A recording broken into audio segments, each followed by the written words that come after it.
ஆனால் இன்னைக்கு கர்த்தர் உங்களை உற்சாகப்படுத்துகிறார். எப்படி உற்சாகப்படுத்துகிறாருன்னா, இல்லை கர்த்தர் உங்கள் மேலே வச்சிருக்கிற அபிஷேகம், கர்த்தர் உங்கள் மேலே வச்சிருக்கிற விஷன் என்ன அப்படின்னு சொன்னால், நீங்கள் பரவி போகிற ஆறாக அந்த இடத்துல இருந்து ஆண்டவர் உங்களை எழுப்புறதற்கு கர்த்தர் விரும்புகிறார். கர்த்தர் தட்டி எடுக்கிறதுக்கு விரும்புகிறார்.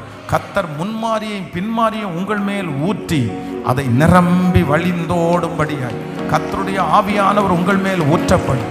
உங்களுடைய வியாபாரத்தின் மேல் ஊற்றப்படும், உங்கள் குடும்பத்தின் மேல் ஊற்றப்படும். அந்த மழை வர வர, அந்த மழை உங்கள் மேல் நனைய அந்த மழை தண்ணீர் உள்ள வர வர எப்படி ஒரு குளம் நிரம்பி வழிகிறதோ, அதே போல உன்னதத்திலிருந்து தேவன் அனுப்புகிற அந்த ஆசீர்வாதங்கள் உங்கள் மேல் அப்படியே கடந்து வரும்போது, ஹல்லேலூயா, பொங்கி வழிகிற ஒரு ஆசீர்வாதத்தை கர்த்தர் தருகிறதற்கு வல்லவராய் இருக்கிறார். ஆமென். Thank you Jesus. Hallelujah.